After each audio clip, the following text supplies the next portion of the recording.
The year was 1912. Wilson Smith, his wife Martha, and their 3 children Caleb, Hannah and little Joseph arrived at their new home. It was a sprawling farmhouse, isolated on the vast Iowa plains.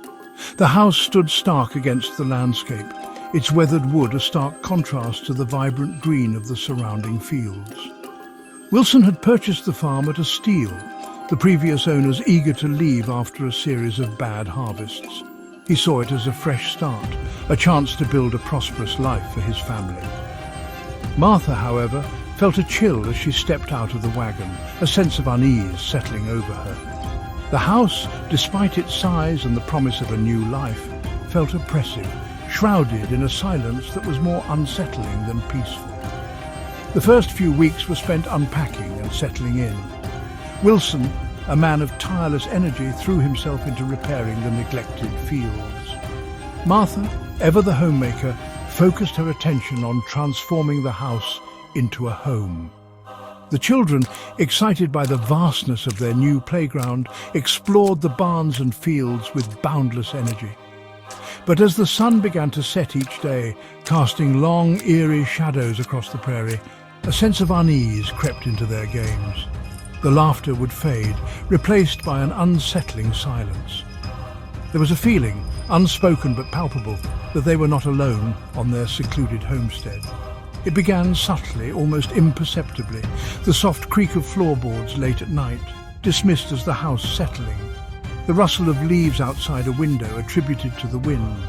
But as the days turned into weeks, the incidents became more frequent, more difficult to ignore. Doors that had been closed were found flung wide open.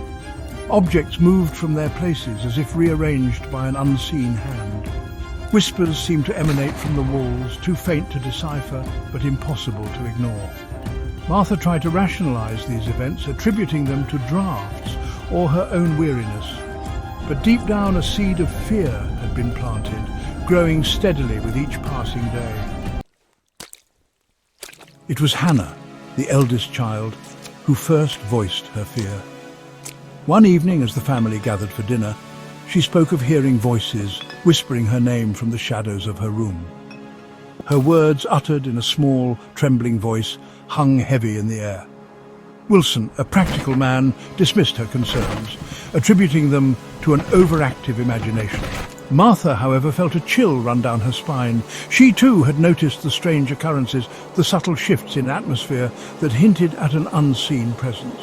That night, as she lay awake, listening to the wind whistling through the eaves, she couldn't shake the feeling that they were not alone in the house. The whispers continued, growing bolder, more insistent. They seemed to emanate from the very walls themselves, slithering through the house like a living presence. Objects began to disappear, only to reappear days later in strange, unsettling locations. A favourite doll of Hannah's vanished from her bedside table, only to be found perched on the mantelpiece in the parlour, its porcelain face twisted into a grotesque grin. A silver locket, a cherished heirloom passed down from Martha's grandmother, disappeared from its box, its absence leaving an aching void. Fear, once a subtle undercurrent, began to permeate the Smith household, casting a pall over their once hopeful new beginning. One afternoon, young Joseph, his eyes wide with terror, came running into the kitchen, clutching his wooden toy soldier. He babbled incoherently about a dark figure he had seen lurking in the barn, its eyes glowing red in the dim light. Wilson, his patience wearing thin, scolded the boy for telling tales. But Martha, her heart heavy with a growing sense of dread, could not dismiss the fear in her son's eyes. She knew with a chilling certainty that something was terribly wrong in their new home. The house, once a symbol of hope and new beginnings, had become a prison, its walls closing in on them, suffocating them with an unseen terror. The shadows lengthened, stretching across the prairie as the sun began its descent. Martha stood at the kitchen window, her hands clenched tightly around the worn handle of a cast-iron skillet. The setting sun cast an orange glow across the fields, painting the landscape in hues of fire and blood.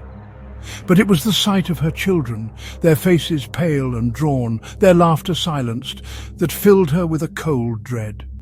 They huddled together on the porch swing, their eyes darting nervously towards the barn, their playground now a source of terror.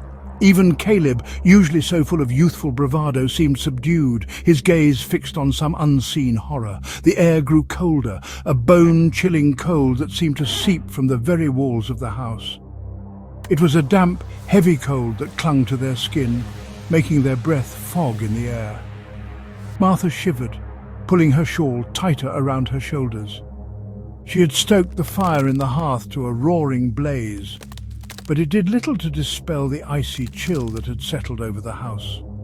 The warmth of the flames seemed to be swallowed by the oppressive darkness that had descended upon them. Even the familiar sense of baking bread and wood smoke could not mask the musty, earthy odour that permeated the air, an odour that spoke of decay and forgotten things. That night, as Martha tucked the children into their beds, she noticed the fear in their eyes, a fear that mirrored her own. Hannah clutched her doll tightly, her small body trembling beneath the covers. Caleb, his usual boisterousness replaced by a quiet solemnity, stared at the ceiling, his eyes wide and unblinking.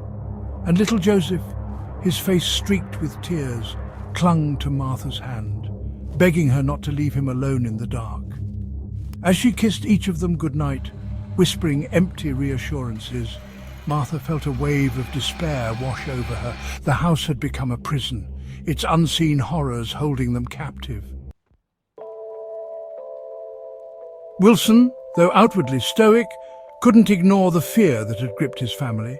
The once warmth in his wife's eyes had been replaced by a haunted look that cut him to the core. Even Caleb, his eldest, once brimming with adventure, now flinched at shadows and clung to his mother's skirts. The whispers continued, growing bolder, taunting. One night, as a storm raged outside, mirroring the turmoil within the house, Wilson heard a distinct voice. It was low, guttural, emanating from the depths of the cellar. He froze, his blood turning to ice.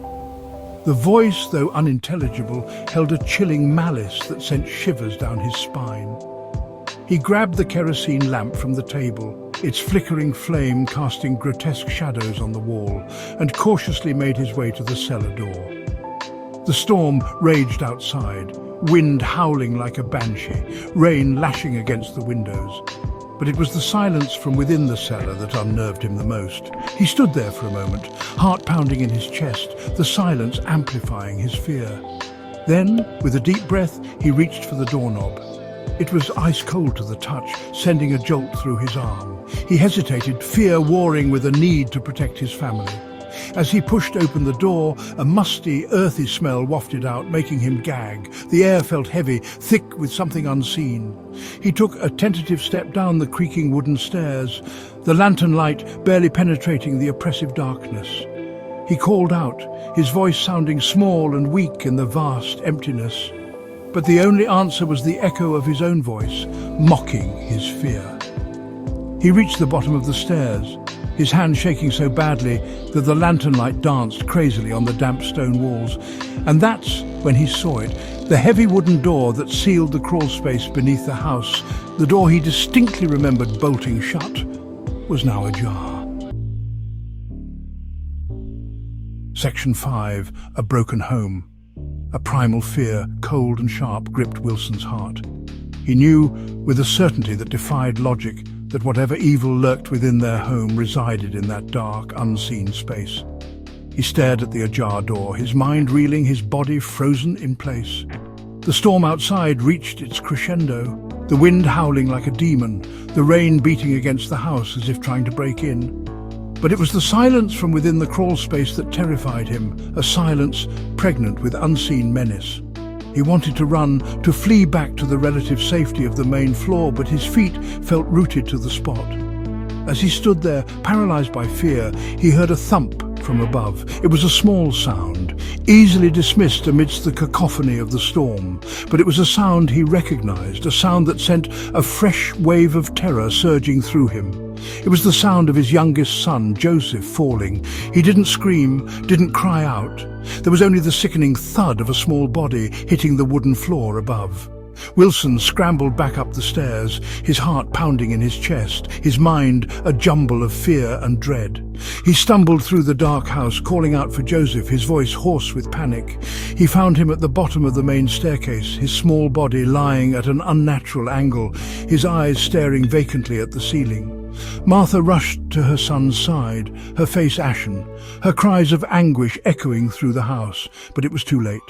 Whatever evil resided within their home had claimed its victim.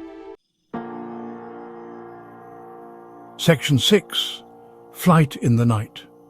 The storm, as if sensing their despair, intensified its assault. Rain lashed against the windows, driven by a wind that howled like a banshee. Inside the farmhouse, a different kind of storm raged.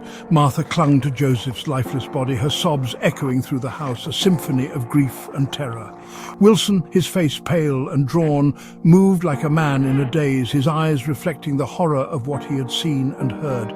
Caleb and Hannah huddled together, their faces streaked with tears, their eyes wide with a terror that no child should ever know. The house, once a symbol of hope and new beginnings, had become a tomb, its very walls seeming to weep with their shared sorrow. The decision to leave was swift, born of desperation and raw terror. They couldn't stay in that house, not after what had happened, not with the whispers still echoing in their ears, not with the memory of Joseph's lifeless eyes burned into their minds. They packed hastily, throwing whatever belongings they could salvage into their wagon. The house, once filled with the sounds of their laughter and dreams, now echoed with their grief and fear. As they prepared to flee, Wilson noticed Martha standing at the top of the stairs, her gaze fixed on the room at the end of the hallway, the room where Joseph had fallen. Her eyes were dry, her face a mask of grief. "Martha!" Wilson called out, his voice choked with emotion. "We have to go now!" Martha didn't move. She stood there for a long moment, her body rigid, her gaze unwavering. Then, without a word, she turned and walked towards the waiting wagon. As they drove away from the farmhouse, the storm still raging around them, Wilson couldn't shake the feeling that they were leaving a part of themselves behind. He glanced back at the house, its silhouette fading into the distance, and he could have sworn he saw a figure standing at the window, a shadowy figure that seemed to watch them go. Section 7. Whispers on the Wind. News of the tragedy spread through the small Iowa town like wildfire. The Smith family, once welcomed with open arms, were now viewed with suspicion and fear. Whispers followed them like shadows, whispers of a cursed farmhouse, of restless spirits, of a darkness that clung to those who dared to cross its threshold. Wilson, haunted by guilt and grief, found himself unable to escape the past. The image of Joseph's lifeless body, the sound of Martha's anguished cries, the feeling of icy dread that had permeated the farmhouse. These memories clung to him, poisoning his waking hours and haunting his dreams. He aged rapidly, his hair turning white, his shoulders stooping under the weight of his sorrow. Martha, her spirit broken by the loss of her youngest child, retreated into herself. She spoke little, her eyes reflecting a deep, abiding sadness. The once vibrant woman who had embraced life with open arms was now a shadow of her former self, her laughter silenced, her dreams shattered. Caleb and Hannah, their childhood stolen by the horrors they had witnessed, grew into withdrawn, introverted adults. The joy and innocence that had once filled their lives had been replaced by a deep-seated fear, a constant awareness of the darkness that lurked at the edges of their world. They carried the scars of their time in the farmhouse, invisible wounds that ran deep, forever shaping their lives. The Smith family, once a beacon of hope and promise, had been shattered by their encounter with the unknown. The farmhouse, once a symbol of new beginnings, had become a symbol of loss and despair. And the whispers on the wind continued, carrying with them the chilling tale of the Smith family and the ghost farm, a tale whispered in hushed tones around crackling fires on cold winter nights, a tale that served as a warning to those who dared to venture too close to the unknown. Section 8. A Town's Dread. The farmhouse stood abandoned, a testament to the tragedy that had unfolded within its walls. Locals gave it a wide berth, avoiding it as if it were cursed. Stories circulated, tales of strange lights seen flickering in the windows at night, of disembodied voices carried on the wind, of shadowy figures glimpsed through the grimy windows. Some whispered that the house was haunted by the ghost of young Joseph, his spirit unable to find peace. Others claimed that a malevolent entity, an ancient evil, resided within the very fabric of the house, feeding off the sorrow and despair of those who dared to enter. Years turned into decades, and still the farmhouse stood empty, a decaying monument to the darkness that had claimed the Smith family. The paint peeled, the roof sagged, and the once grand structure slowly succumbed to the ravages of time and neglect. But even in its dilapidated state, the house exuded an aura of menace, a palpable sense of dread that sent shivers down the spines of those who dared to venture too close. The townsfolk, their memories of the tragedy still vivid, avoided the road that led past the farmhouse, choosing instead to take longer, more circuitous routes, their minds filled with images of the Smith family and the horrors they had endured. Over the years, there were those who attempted to claim the abandoned farmstead. Drawn by the allure of cheap land and the promise of a fresh start, they dismissed the stories as mere superstition. But one by one they too abandoned the house, driven away by strange occurrences, unexplained noises and an overwhelming sense of unease that permeated the very air. Some left in the dead of night, their belongings left behind in their haste to escape. Others disappeared without a trace, their fates unknown but widely speculated upon in hushed tones in the saloons and general stores of the town. Section 9. The Ritual. The true origins of the evil that haunted the Smith farmhouse remained shrouded in mystery and speculation. Some whispered of an ancient Indian burial ground upon which the house had been built, a place where restless spirits roamed free, seeking vengeance for past transgressions. Others spoke of a dark secret hidden within the walls of the house itself, a secret that predated the Smith family by generations. According to local law, the land on which the farmhouse stood had once been the site of a sinister ritual, a pact made between a group of early settlers and an unknown entity. Driven to desperation by a harsh winter and dwindling supplies, they had gathered in the dead of night, their hearts filled with fear and desperation, and performed a forbidden rite, offering a sacrifice in exchange for survival. The ritual, it was said, had opened a doorway, a portal to a realm of darkness and shadow. The entity they had summoned, hungry for souls and fueled by fear, had claimed the land as its own, trapping the settlers in a cycle of madness and despair. Their descendants, cursed by the sins of their forefathers, were doomed to wander the earth, their spirits forever bound to the land, their whispers carried on the wind, a chilling reminder of the price of their ancestors' hubris. The farmhouse, built upon this cursed ground, became a conduit, a focal point for the darkness that permeated the land. Those who dared to dwell within its walls became unwitting players in an ancient drama, their lives intertwined with the fate of those who had come before, their destinies bound to the whispers on the wind. Whether the stories were true or simply the product of overactive imaginations, the legacy of the Smith family and the ghost farm lived on, a chilling reminder of the darkness that lurks at the edges of our world, waiting for the opportunity to claim new victims. And so the farmhouse stood silent, a decaying sentinel overlooking the vast Iowa plains, its windows dark and empty, its secrets buried deep within its walls, a testament to the enduring power of fear and the haunting truth that some places are best left undisturbed.